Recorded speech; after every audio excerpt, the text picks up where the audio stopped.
don't despise the process for what it'll make of you.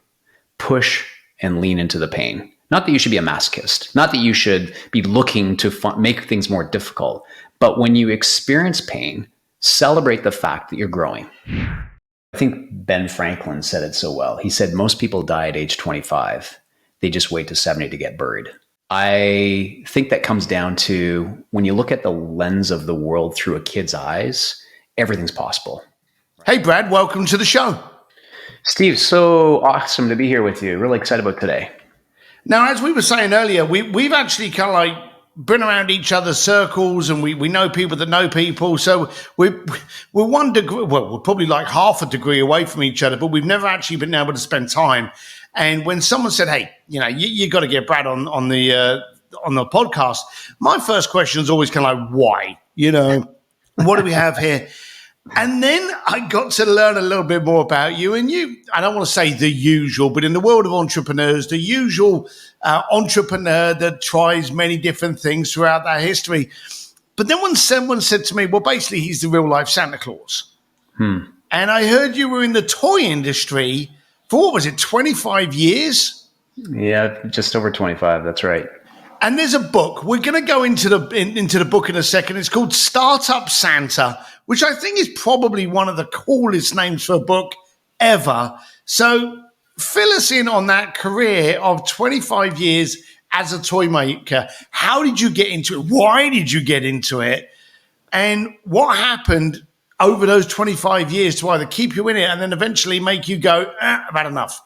Right. Well, let me take you back a little bit before getting into the toy business, because my life is literally a series of happy accidents. As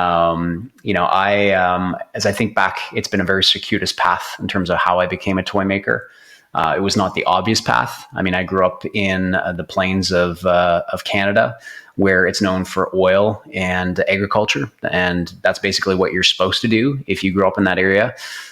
Furthermore, my family wasn't even in that space. I came from a long line of people that were health practitioners. My father was a chiropractor. His father and mother were chiropractors. And my great-grandfather was the very first chiropractor in Denmark. So ever since I was about this tall, I was told, you're going to be a chiropractor just like your daddy. And I just kind of nod my head and like, yeah, that's what we Pedersens do. We become health practitioners. We become chiropractors. And, the interesting thing is that I was always very...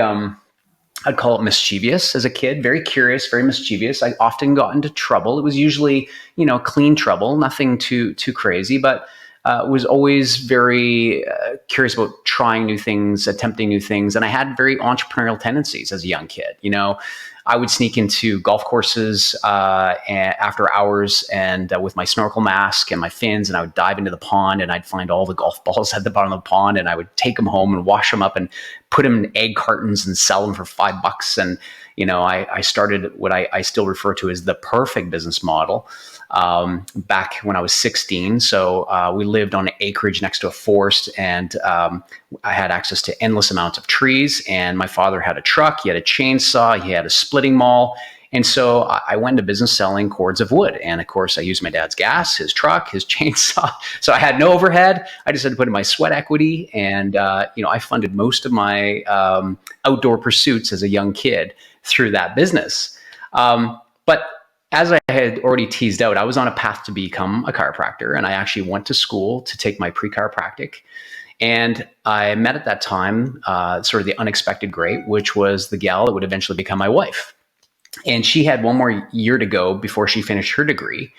And I was done my portion of school, and I was going to head to a chiropractic school, but she kind of let me know that this long distance relationship thing was not really her way to do life. So I waited for a year.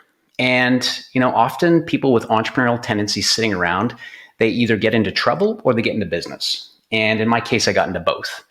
And the story is that I read an article about a kid who invented this flying toy. And I've always been fascinated by flight. That's always been something I just have loved ever since I was little.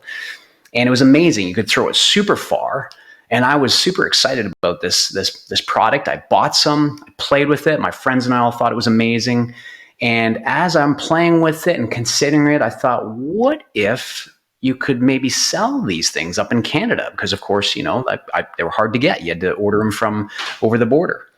And so I contacted the maker and I put together a business plan. And fortunately for me, he was as naive about Canada as I was about the toy business. And so it was a perfect marriage of people that were the blind leading the blind. But that started my journey into what has now become close to 27 years of making toys, and started with toy distribution and eventually evolved into something else, again, through a very circuitous path of happy accidents. Hey, I'm sorry for interrupting this podcast. I know it's a brilliant one, but I wanted to talk to you about your room, your connections. Now, we know full well that great things come from great connections and great rooms. Now, if you're in a room full of people that will challenge you, inspire you, motivate you, and support you, then great. But if not, then maybe I have the solution for you. Head on over to stevedsims.com, look up Sims Distillery there, and join our community of creative disruptors, those that are only not there to help you and motivate and actually give you information, but to support and answer questions. We very much vet the room to make sure that we support each other's growth. We all want each other to grow. So if you want to be in the right room, head on over to stevedsims.com/Sims Distillery, and I'll see you inside my room. Enjoy the rest of the show. Okay, so I like that, and I like the fact that you accepted the accident and you ran with it. That's always great. Doing toys, that's a tough market. There's every now and then the weirdest thing in the planet, and we've all seen the kind of the Rubik's Cubes, the Cabbage Patch Dolls, Trolls, anything that kind of Ninja Turtles. Just a regular toy suddenly becomes the hot item. Mm-hmm. How did you manage to navigate around that territory to either try and become the hot items, or how many times within your career did you think, this is it, this is the viral sensation, this is going to be the Toys R Us killer, and it flopped? Or what did you produce that you went, this is all right, just went stupid? Yep. Yeah, it's a great observation. It's and it's a great question. The toy business is high risk. It's an oxymoron to say you're an average performing toy company. You're either doing great or you're sucking wind. Like there really is no in between. The opportunity to build a legacy toy or something that has enduring value is very, very remote. Like we could number on both our hands, the Barbies, the Hot Wheels, the Legos of the world. There's very few of those. Most of them are what you described. They come and they go. They're a silly band. They're here and then they're gone. They're for real friends. They're here, they're gone, right? So there's tons of examples of those. But to build something enduring and durable is extremely difficult. And look, the industry is not for the faint of heart. What is exciting about it? It's similar to going to Vegas. If you hit something, it's unbelievable. It's elastic. You can go from zero to hundreds of millions of dollars in revenue. But the problem is you're as good as your last at bat. In fact, they say that you can't win today's game with yesterday's home runs, right? You got to be as good again this year. So we'd create something, it would work. But then the pressure is, oh, wow, I got to do that again next year. And ultimately, it creates a bit of a false sense of confidence if you are having some level of success. And it's part of what led to my first bankruptcy. And, that's one of the things I talk about in my book. And in fact, I'm a big believer that, we don't tend to really learn from success. It's a pretty sucky teacher. We learn from the difficulties and the challenges we go through. But the volatility and the extremes of the toy business definitely has high highs and low lows.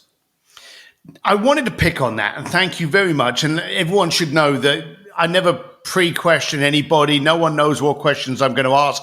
But in the world of entrepreneurs, you've just identified two things. One, we learn from the smacks in the mouth. We learn from the hardships. We learn when it goes to shit, and then we go, that didn't work. But you're right. When things are going successful and where you're making money and everything's good, there's no lessons there. The lessons is in how you got to that point to enable that to flow. And then when it goes a bit off, what did you learn about that to get it back on track? And then also in any business, we're always striving for that flow of like, how do we get clients? How do we do great advertising? How do we do marketing? Wow, this hit, and then it flops. And as you're talking about, hey, you think you've got a viral sensation, but nope, didn't quite go there. We've got that today in the world of social, which is nothing more than a kind of one-armed bandit. You can post something one day and get 4,000 followers and everyone absolutely loves what you're saying, and then no one talks to you for a month. The value and the intention of an entrepreneur is the ability to be able to ride those ups and downs. And it's the classic kind of rough seas make great sailors.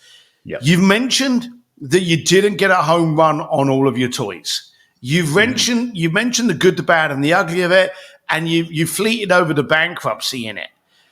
Have all of those, shall we say, rough sea moments defined the entrepreneur you are today? And if so, what are your major lessons from that maybe even are in your book? Yes, the answer is just a resounding yes. Look, there's a couple things, and we could go down deep into this rabbit hole. Ultimately, we have to discover that there's purpose to our pain if we choose to actually learn the lessons and turn those struggles into strength and those wounds into wisdom. And that's an option, because the other choice is we can be victims, right? We can choose to either be at cause or in effect. I am who I am because of what happened, and therefore I'm defined by that.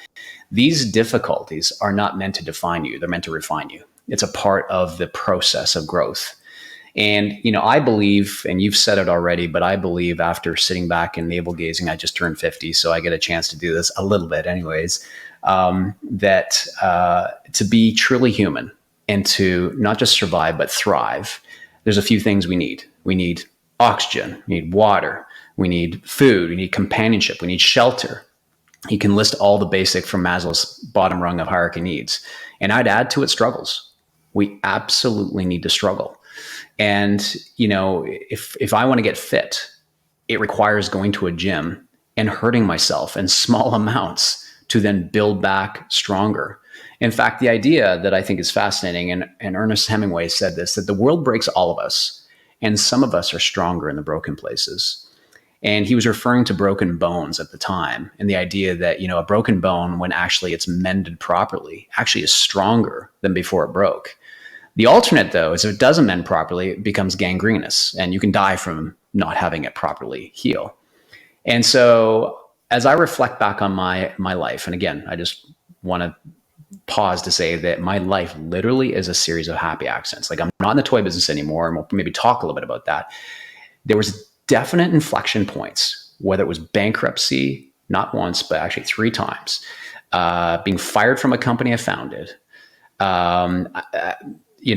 being in New York City on 9/11, only 20 blocks away from the toy buildings, or from the toy buildings only 20 blocks away from the trade towers, and having my vice president of marketing killed on the way to a trade show walking across the street. I mean, just incredible things that at the time made no sense.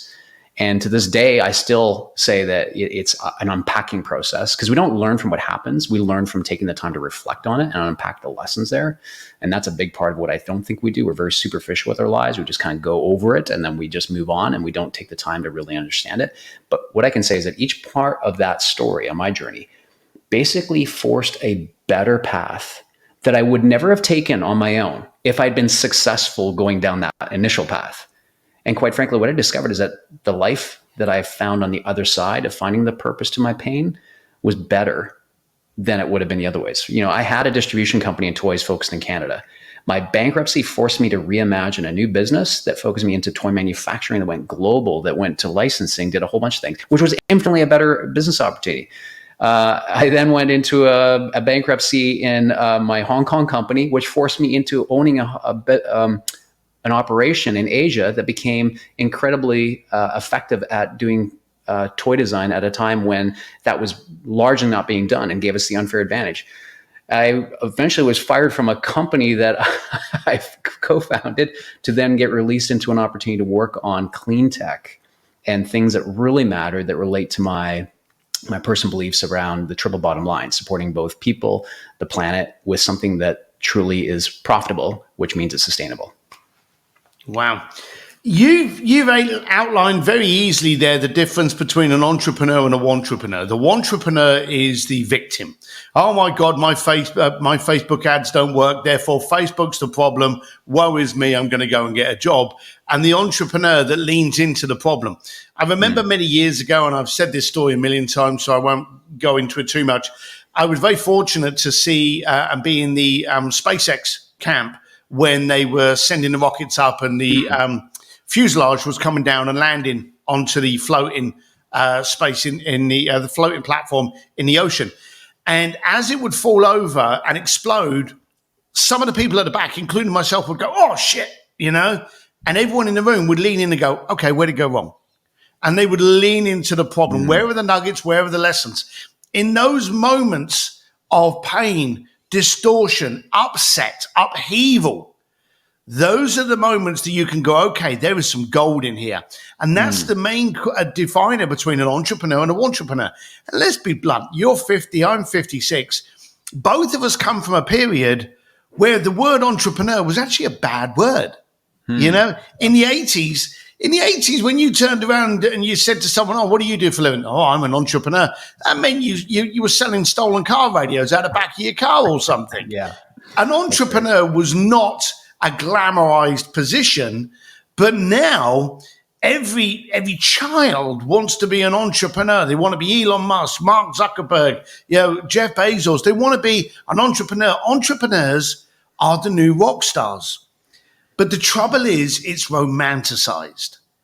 And you've got to go through the pain that you've gone through and probably will go through again. It'll be different pain, but we've got to go through that pain to grow. You're 50 years old now. Let's say, I don't like the question, what would you say to your old self? Because I'm a great believer that if you took any of the ability for that person to learn from the pain, you're doing them a disservice. So I've often said, if I could go back and talk to myself, I wouldn't. I'd probably just stay off the shit whiskey, but, I wouldn't give them any advice. If you could speak to an 18-year-old today who is absolutely flooded with these fake gurus going, "Hey, I'm 21 years old. Look at my Ferrari. I made $1 billion last night." There's all of that shit out there.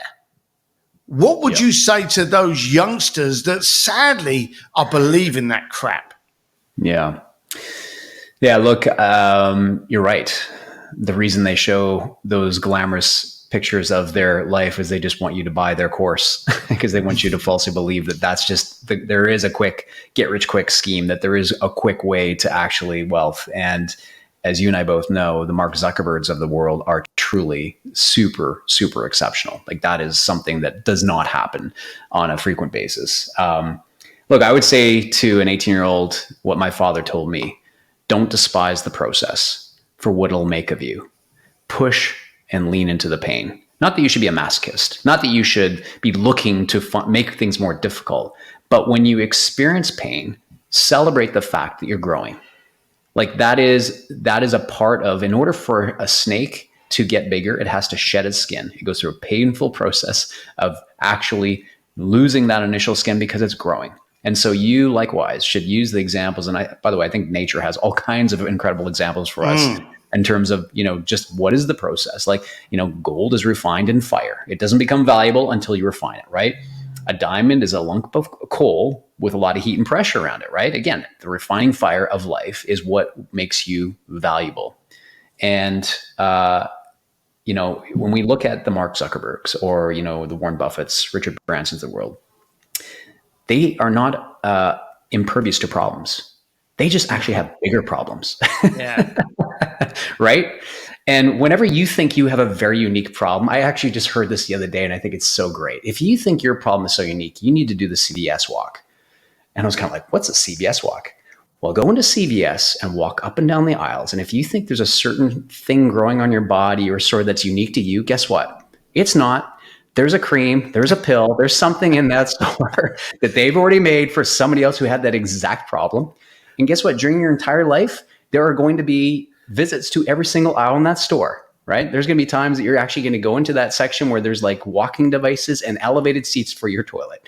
That may not be today, but it's coming. So you will have problems your entire life. That is consistent with the human experience.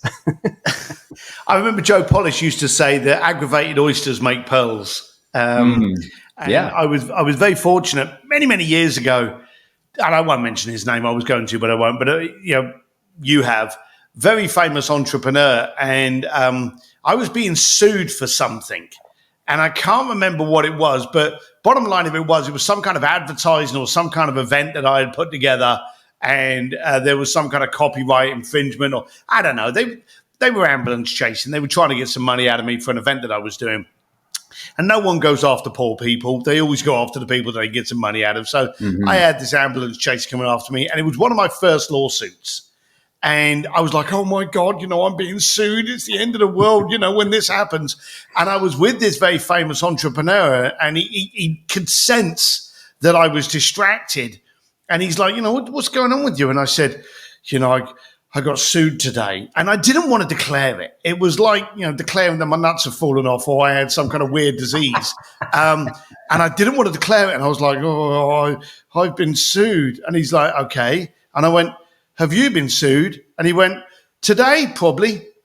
And that was his response. I was like, today. And I remember this, and it never came from him. And I do remember finding out who it came from, and I forgot it. But he turned around and he said, they only ever attack the person with the ball.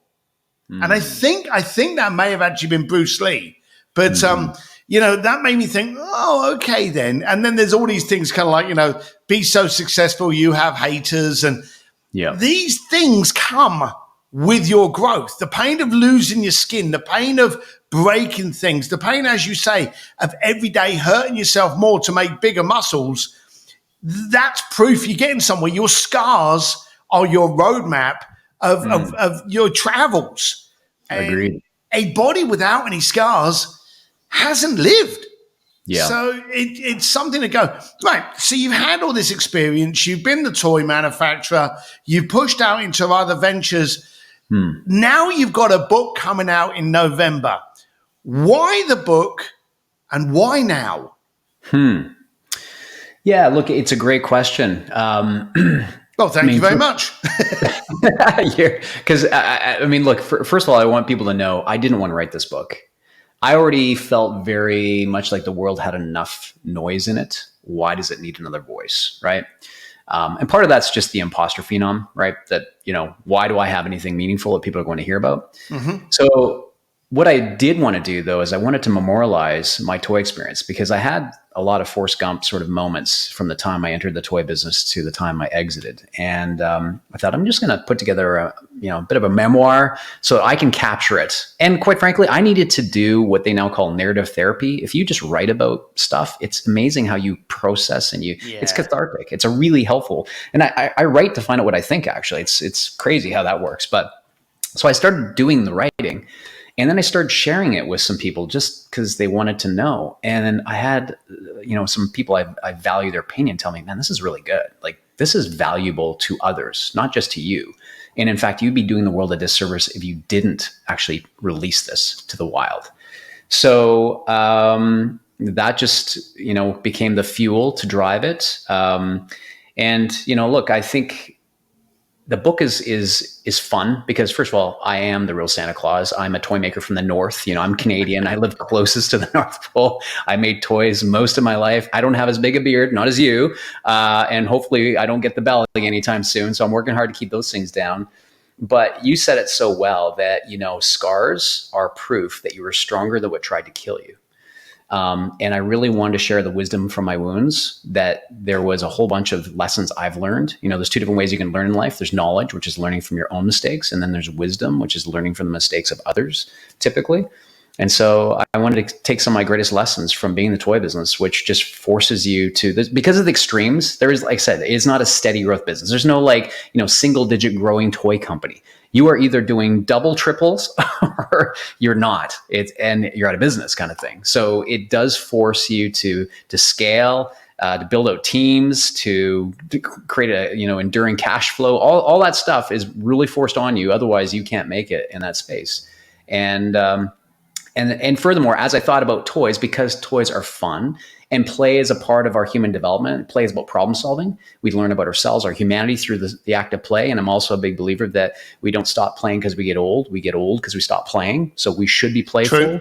You know, my motto in life is to die young as late as possible. I'm really working hard at trying to stay, I'm 50 and have some gray hair. I just want to stay young in mind. I still feel like I'm in my 20s, actually. I think like a 20-year-old. So, but every chapter is about an iconic toy that you would know.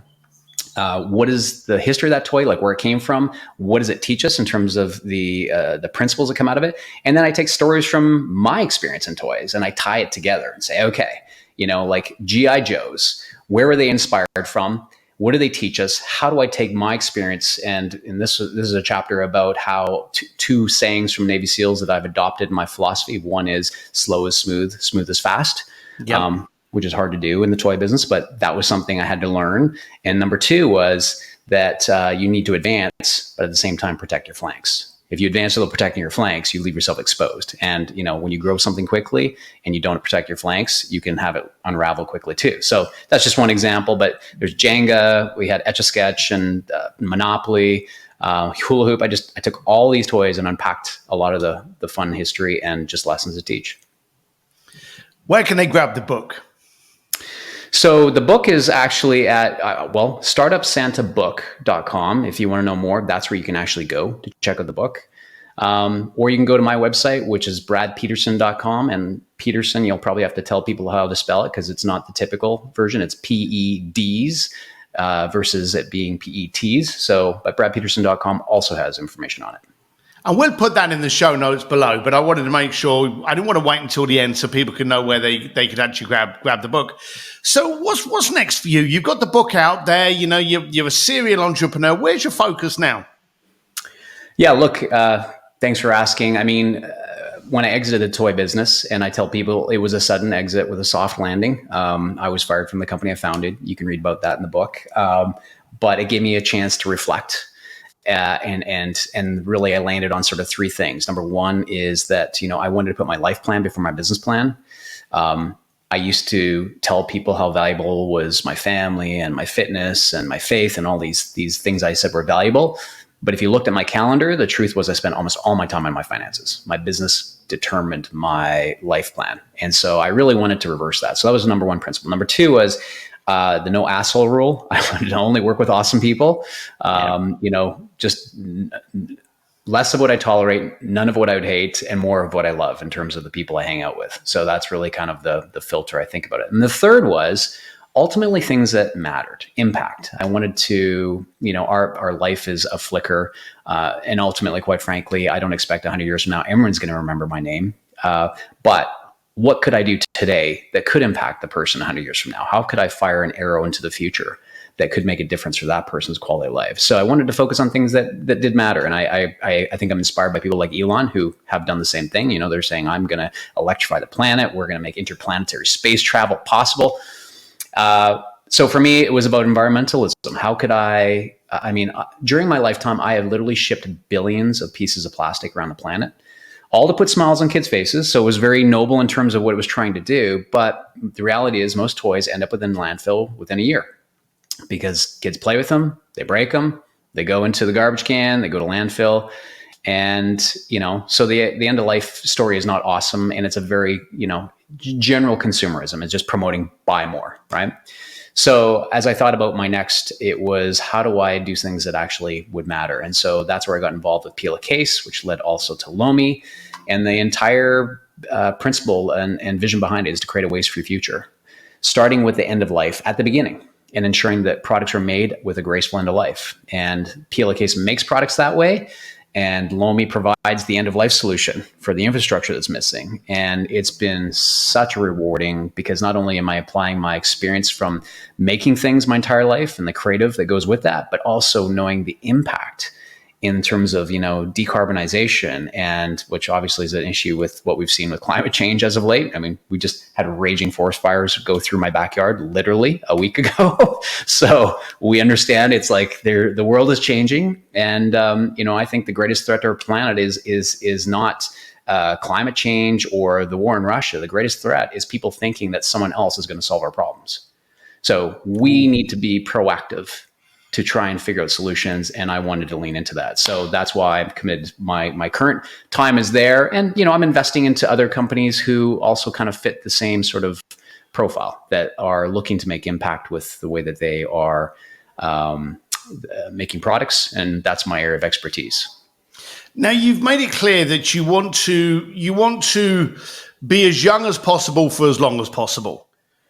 I can't help thinking that because you've surrounded yourself with toys, creativity, the playful mind, that stayed with you now. And you've said quite simply, and I've heard this many times before, we don't get old, we just stop playing. I've actually got a T-shirt saying "Never grow up," and I'm a constant believer in playtime. Your toys just get bigger; they become bigger, faster motorcycles or whatever. But I believe playtime is imperative for our creativity, because without our creativity, we can't create the solution to our problem, someone else's problem. You're not going to get it by reading; you're going to get it by creating. Do you think that's your secret sauce, your unicorn, your ability to stay young of mind and have playtime with your problems? I don't know if it's the single thing, but I think it's a part of it. Look, I think Ben Franklin said it so well. He said, most people die at age 25. They just wait to 70 to get buried. Ooh. And I think that comes down to when you look at the lens of the world through a kid's eyes, everything's possible, right? They could be firefighters, they could be policemen, they could climb mountains. There just is no limits. And somewhere along the way, we start to feel the resistance of life, and we start to accept the limits around us. And we tune out of the possibility and the dream, and we just numb out, and we start to go through the motions. And I think that's the greatest threat to us as human beings, is that you see somebody that's alive, their eyes are dazzling. You can just feel the energy and the light because they're fully alive.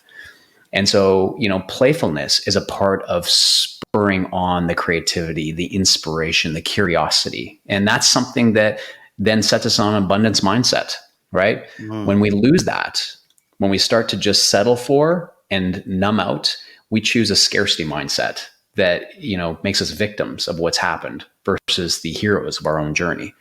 And so playtime is not the one thing, but it's a part of it. And I agree with you. I mean, my toys, look, I played card games with my daughter. She flew in from Toronto for a few days, and we spent the last 3 hours playing card games together, and we had a great time just doing that, being together. It forced us into conversation and community and laughing and just the surprising outcomes, how awesome that is. But beyond, table games, I have mountain bikes, I have e-foils, I have timber sleds, I have a surf boat, but they're just toys. But here's the amazing thing about those toys. On their own, it's not awesome. When you're doing it with others and you're creating community and you're building meaningful memories, like I call it M3, make magic memories, and then you want to increase them in frequency and intensity.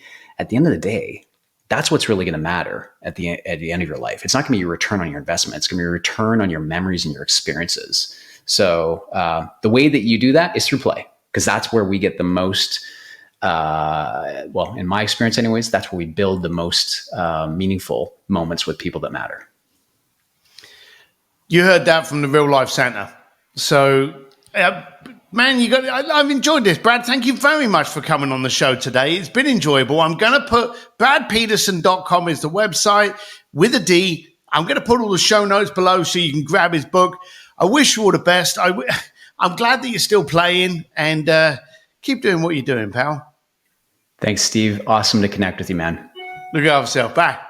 Well, that was another episode of the Art of Making Things Happen podcast with me, your host, Steve Sims. If you like it, you know the scoop. Subscribe, tell your friends, share it around. Let them get benefit from this juice. And of course, if you want to change the room you're in, join Sims Distillery. Jump over to stevedsims.com/Sims Distillery, or you can find a link directly from that website. That's the room where creative disruptors get together to actually help each other become better. If you've got standards or you want higher standards, join the right room. See you next time.